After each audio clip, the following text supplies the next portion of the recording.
गुरु ब्रह्म महिमालेख शरणं गुरु ब्रह्म महिमालेख शरणं गुरु ब्रह्म महिमालेख शरणं गुरु कृपा यूट्यूब चैनल तरफरु आपण मानकु हार्दिक अभिनंदन जनाई आज आरंभ करने को जाउची 2024 मसीहा अगस्ट मासरे मासिक राशिफल।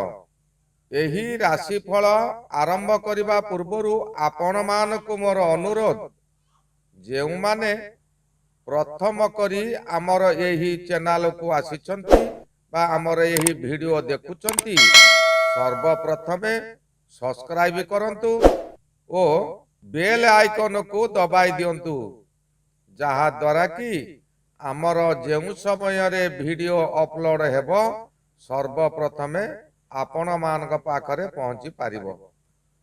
आमर एही चैनल रे दिया जाउथिबा राशिफल प्रायतः शतकड़ा 90 भाग सफल हेउची। आपण मानक मोर अनुरोध आपण माने आपणकर सांग साथी मानकु शेयर करंतु अधिकरु अधिक देखंतु और निजर भविष्यत निजे जानंतु। जेउ मानकर विवाह बहुत विलंब हेलानी चाकरी क्षेत्र रे बारंबार इंटरव्यू देई फेल मारुछंती से माने तांकर नाम जन्म तारीख जन्म समय और जन्म स्थान आमर एही चैनल रो मेल आईडी रे प्रेरण करंतु। आमे ताहार सुविचार करी ताहार प्रतिकार निमित्त आपण को जणाई दिया जिवो। आसंतु एबे आरंभ करिबा 2024 मसीहा अगस्ट मासरे धनु राशि मासिक राशिफल। धनु राशि राशि चक्रर नवम राशि। एही राशिर अधिपति बृहस्पति महाग्रह। एही राशि रे जन्मित व्यक्ति माने भारी साहसी और अद्भुत कर्मा होइथांती। एमानकर विशाल हृदय ओ उच्च अभिलाषी एमाने सर्वदा निज शक्ति और सामर्थ्य उपरे विश्वास भरोसा रखिथांती। एमाने भारी रागी प्रकृतिर हेले मध्य नारी मानक पाखरे भारी शांत। प्रायतः जहा भावंती ताहा करी एमाने देखै दियंती। एमाने धर्मपरायण ईश्वर विश्वासी अधिक होइथांती। प्राचीन धर्म शास्त्र को विशेष मान्यता दियंती। तीर्थयात्रा मेला महोत्सव रे योगदान देबाकू एमाने भारी आग्रही। स्पष्टवादी स्पष्ट कथा कहिबा ओ कहिबारे काहाकू खातिरी न करिबा एमानकर गोटिए प्रधान गुण। धनु राशि बृहस्पति महाग्रहंकर क्षेत्र होइतिबारु उत्तम बुद्धि उत्तम शिक्षा और उत्तम चरित्रवान होइथांती। निज भाग्य उपरे विश्वास शेष जीवन पर्यंत रखंती और बहु विश्वासी मध्य माने धन सम्मान लाभ करिवे। शिक्षा प्रेमी उत्तम वक्ता जने विदेश यात्रा करी एमाने प्रायतः सम्मान पाइथांती। विभिन्न जाति और विभिन्न भाषी मानक सहित मित्रता हुए। दर्शन शास्त्र रे ज्ञान रहिबो। आध्यात्मिकवादी हेबे। न्यायपरायण होई सर्वदा न्याय पाइबा और न्याय देवा दाबी करिथांती। प्रायतः एमाने उत्तम और भद्र व्यक्ति होइथांती। धनु राशि 3 गोटी नक्षत्र को नहीं गठित जथा प्रथम नक्षत्रटी हला मूला नक्षत्र। मूला नक्षत्रटी दानवगण और स्वान प्रकृति। यही नक्षत्र जात व्यक्ति केतु महादशारे जन्म होइथांती। जन्म हेबा प्रथमरु एमानकर नक्षत्र गंडरिष्ठ थाए। एमाने धनवान गहम वर्ण शरीर बहु धार्मिक व्यक्ति रुग्ण शरीरधारी उदार मन स्त्री मानक प्रति अत्यधिक आकृष्ट अल्प परिमाण रे कामुक।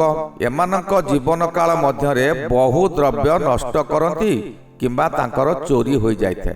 जन्म हेबार 2 वर्ष रे भयंकर ज्वर होता है। 30 वर्ष रे सांघातिक समय आसे। 50 वर्ष रे शस्त्र भय आसे बा केही शस्त्र द्वारा आघात करिवे। 60 वर्ष रे मृत्युवत पीड़ा आसीबो। 90 वर्ष परमायु।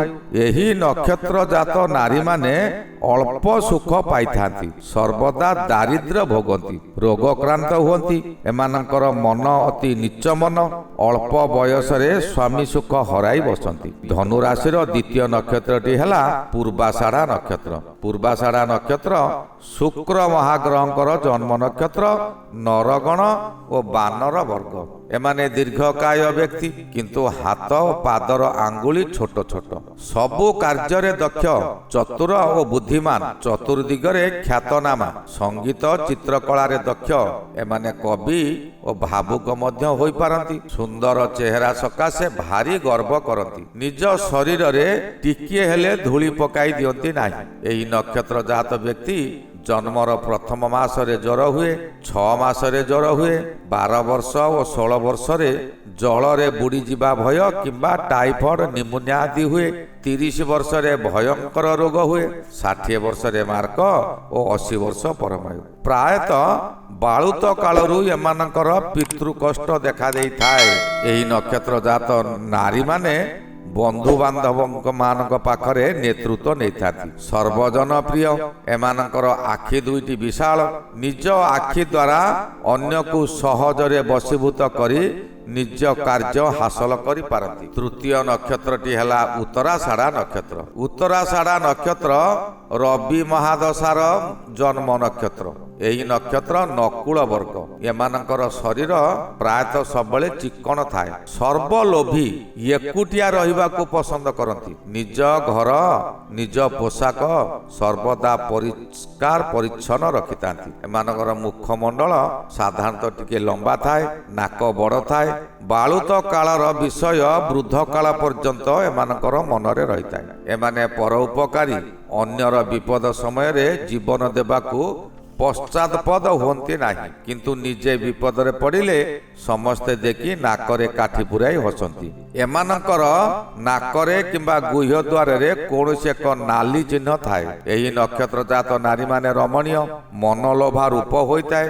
ସତୀ ସ୍ୱାଧୀ ନାରୀ ଓ ପତିବ୍ରତା ହୋଇଥାନ୍ତି। ସୁନ୍ଦର ଚେହେରାରେ ପତିକୁ ବନ୍ଦୀ କରି ରଖିଥାନ୍ତି। ପତି ପତ୍ନୀ ସର୍ବଦା ଖୁସିରେ ରହିଥାନ୍ତି। ଜନ୍ମ ହେବାର 12 ଦିନରେ ଏମାନଙ୍କର ବାତରୋଗ ହୁଏ।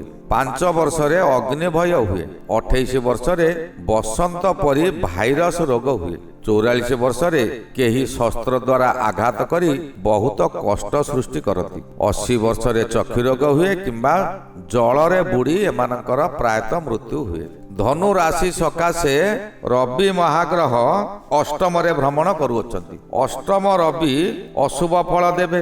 ଆପଣ ଯେତେ ଚେଷ୍ଟା କଲେ ମଧ୍ୟ ଆପଣଙ୍କୁ କେହି ଭଲ ପାଇବେ ନାହିଁ। ଆପଣଙ୍କ କଥାକୁ ସମସ୍ତେ ଭୁଲ ବୁଝିବେ। ଆପଣଙ୍କର ମୁଣ୍ଡ ବିଚଳିତ ହୋଇ ଆପଣ ପାଗଳ ପ୍ରାୟ ହୋଇଯିବେ। ଦୁଃଖ ପରେ ଦୁଃଖ ଆସିବ।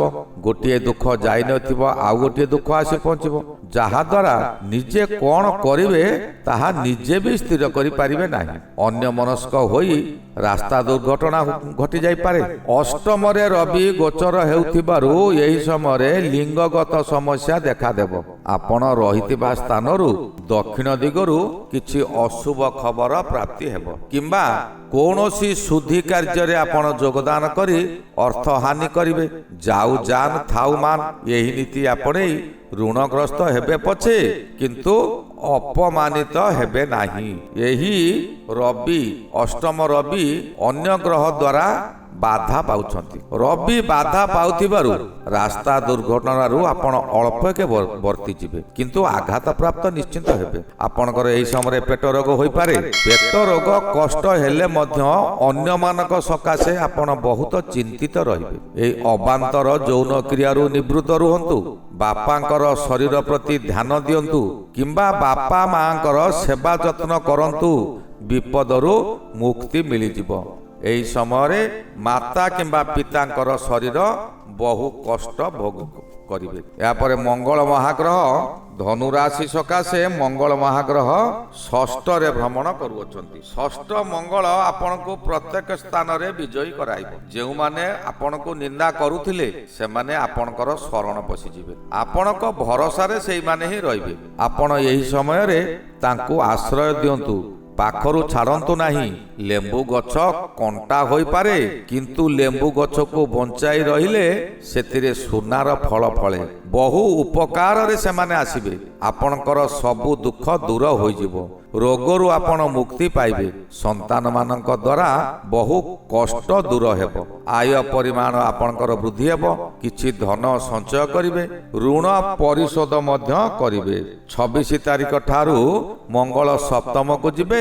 ସପ୍ତମକୁ ଯିବା ପରେ ହଠାତ୍ ପତ୍ନୀଙ୍କର ଶରୀର ଅସୁସ୍ଥ ହୋଇପାରେ।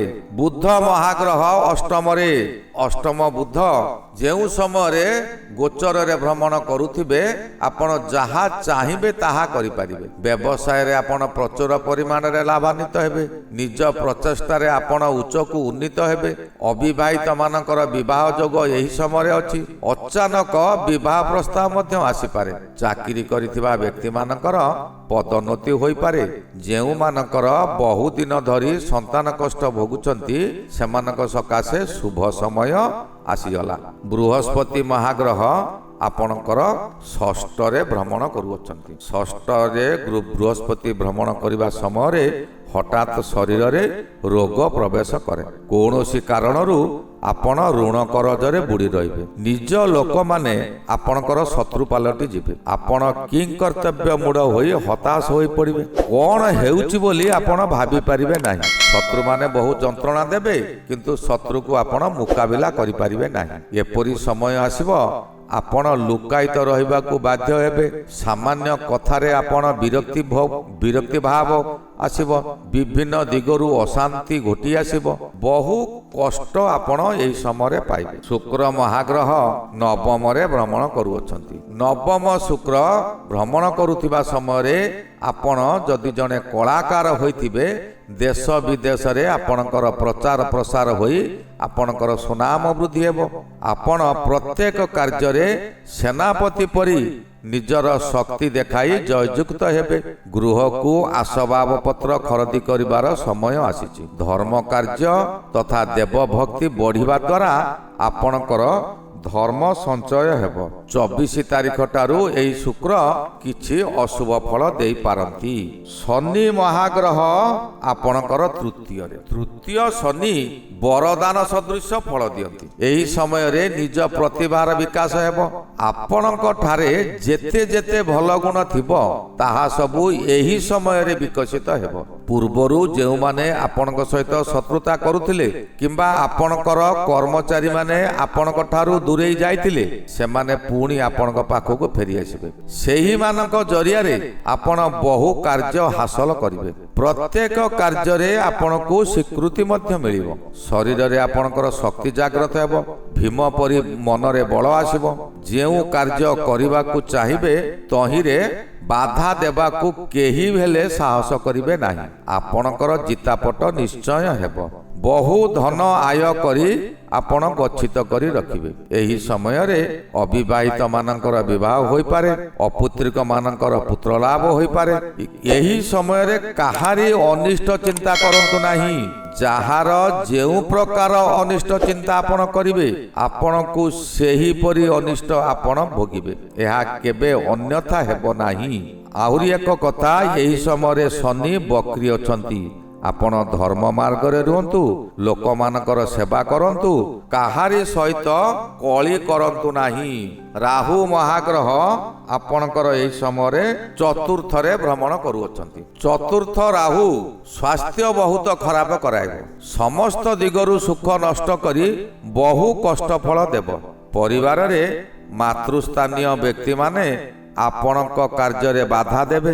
ଆପଣ ଏହି ସମୟରେ ଅଯଥାରେ ବହୁ ସ୍ଥାନ ବୁଲାବୁଲି କରି ବହୁ ଅର୍ଥ ବ୍ୟୟ କରି ନୟାନ୍ତ ହୋଇ ପଡ଼ିବେ କିନ୍ତୁ କାହାରିକୁ ଦୋଷ ଦେଇପାରିବେ ନାହିଁ। ଚତୁର୍ଥ ଗୃହ ସୁଖ ଗୃହ, ଏଣୁ ସୁଖରେ ପ୍ରବଳ ବାଧା ଆସିବ। ଏହି ଗୃହ ମଧ୍ୟ ବାହନ ଗୃହ, ଏଣୁ ଯାନବାହନ ପ୍ରତି ସତର୍କ ରୁହନ୍ତୁ। ଏହି ସମୟରେ ଯାନବାହନ ଖରିଦି କରନ୍ତୁ ନାହିଁ। ନୂତନ ଗୃହ ଆରମ୍ଭ କରନ୍ତୁ ନାହିଁ। ଏହା କଲେ ଭବିଷ୍ୟତରେ ଅସୁବିଧା ହେବ। ଚତୁର୍ଥ ଘର ମାତୃଗୃହ, ଏହି ସମୟରେ ମାତୃପୀଡ଼ା ଭୟଙ୍କର ଭାବେ ହେବ। ଏହି ଚତୁର୍ଥ ରାହୁ ସମୟରେ କେତୁ ଦଶମରେ ଭ୍ରମଣ କରୁଥିବେ। ଦଶମ କେତୁ ଆପଣଙ୍କୁ ବହୁ ଆଶା ଦେଖାଇବ ଚତୁର୍ଦିଗରେ ବୁଲାଇ ବୁଲାଇ ଆପଣଙ୍କୁ ହତାଶ କରି ପକାଇବ। ନଦୀରେ ଭାସି ଯାଉଥିବା ଲୋକ ଯେପରି କୁଟା ଖଣ୍ଡେ ପାଇଲେ ଜାବୁଡ଼ି ଧରି ପକାଏ, ସେହିପରି ଆପଣଙ୍କୁ ଏହି ସମୟରେ ଯିଏ ଯାହା କହିବ ଆପଣ ଆଶା ରଖି ତାଙ୍କ କଥାରେ ପରିଚାଳିତ ହେବେ ଓ ଶେଷରେ ନିରାଶ ହେବେ। ପୂର୍ବରୁ କରିଥିବା କର୍ମ ନିଜ ହାତରୁ ଚାଲି ଯାଇପାରେ। ଆପଣଙ୍କର ଶରୀର ମାନ୍ଦା ରହିବ, ଧୀରେ ଧୀରେ ଆପଣ ଦୁର୍ବଳ ହୋଇପଡ଼ିବେ। ବହୁ ଶତ୍ରୁମାନେ ଆପଣଙ୍କୁ ପରିହାସ କରିବେ। ଏହି ଗଲା 2024 ମସିହା ଅଗଷ୍ଟ ମାସରେ ଧନୁ ରାଶିର ମାସିକ ରାଶିଫଳ। ଏହାର ପରବର୍ତ୍ତୀ ରାଶି ମକର ରାଶି ସକାଶେ ଆଲୋଚନା କରିବା। ସେ ପର୍ଯ୍ୟନ୍ତ ମୋତେ ବିଦାୟ ଦିଅନ୍ତୁ। ଶ୍ରୀ ଗୁରୁ ମହିମା ଅଲେଖ ଶରଣ, ଶ୍ରୀ ଗୁରୁ ମହିମା ଅଲେଖ ଶରଣ, ଶ୍ରୀ ଗୁରୁ ମହିମା ଅଲେଖ ଶରଣ, ଶରଣ ଶରଣ।